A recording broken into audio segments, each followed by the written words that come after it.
What is a blackout tattoo? Why do people get them? And what are the consequences and everything involved in getting a blackout tattoo? Blackout tattoos has become a thing now that people get to cover up old tattoos. Blackouting a tattoo is also a very successful way of getting rid of an old tattoo. It can be a way to cover an ex-girlfriend's name, football club logo that you don't support anymore, a tribal tattoos that you got by a bad artist, badly done. People also tend to get bad and stupid tattoos when they're young and drunk. Basically anything that you want to get rid of, where you then decide that you want a black square or black arm, for example, instead of it. Say you have gang-related tattoo and now you are in a better place and you don't want that tattoo anymore. If you go with the normal way of getting rid of it, it would be through laser removal. Laser removal is a long, painful, costly affair. And if you want to get rid of this sign or symbol that you have, getting a blackout to cover it can be a good and easy way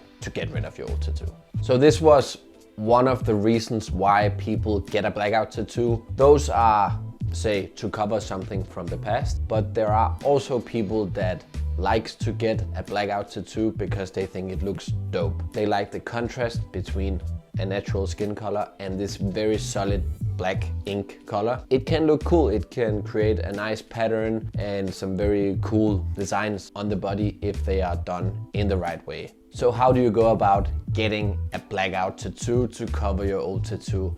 I would say, as always, it's very important that you do your research. Even though this might sound stupid, not all tattoo artists are capable of doing a good blackout tattoo. When you do a blackout tattoo, you want to make sure that you pack the ink so tight, so compact in the skin that it becomes blackout and not just grayish. You want it to be black as in blackout. You will see artists that normally works with smaller configurations on their cartridges, meaning with smaller amounts of needles, that they might not be as good as, say, an artist that is used to working with bigger and more compact configurations of their cartridges. And you might have seen it out there on social media that there are these homemade cartridges with hundreds of needles, basically like an ink shovel that is penetrating the skin and spreading black ink in huge amount. I don't know if that's the right way to go with it and if it really works, but those artists that does blackout tattoos, or at least those that I've seen and that I know, they go about the project as they basically divide, if it's the arm for example, they divide the arm into smaller cubes or squares or tiles, and then they pack the black ink completely into each square and then they move on to the next one. Because if they just start spreading out like this, they might not see if the ink is packed the way they want it to, and therefore it's a good way to go with like smaller tiles one at a time. So, does a blackout tattoo hurt? Yes. Getting a blackout tattoo is of course more intense. When you black out a tattoo and basically cover an entire part of your body, a huge amount of skin with ink, it means that you cause a lot of trauma to the skin. All of your skin on your poor arm when you go for a blackout tattoo will be traumatized by the needle that is basically putting black ink into your skin. It's more intense, it's more compact, and therefore I would say yes, of course they have to hurt more. When you're in your tattoo session and you're getting this blackout project, you will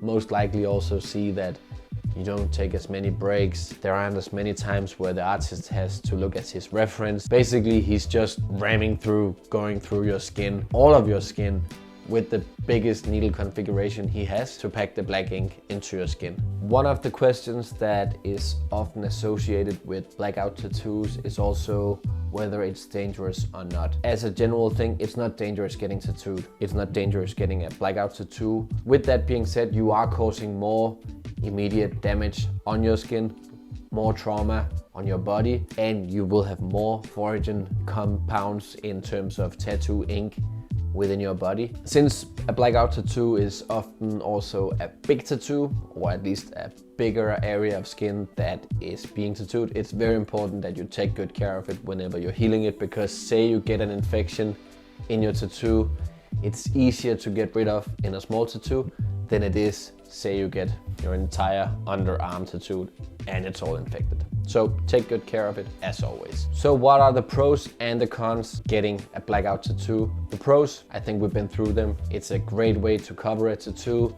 It's not as painful as going through several laser treatments, it's not as costly as getting your old tattoo removed, depending on the size, of course. And of course, one of the pros is that it looks awesome if you like it. If you like it, you like it, and then it's good. One of the cons is you will have to go through a painful tattoo session, of course, as always when you get a tattoo. But also it's important to remember that if you go from having a white arm like I have into having a black arm with black ink in it, you will be more sensitive and vulnerable when it comes to the sun. I see it myself with those black tattoos I have and the bigger tattoos I have, that they are more sensitive when it comes to the sun. And without being an expert, and I would say it's definitely the same if you decide to get your entire arm or shoulder blacked out. Remember to subscribe,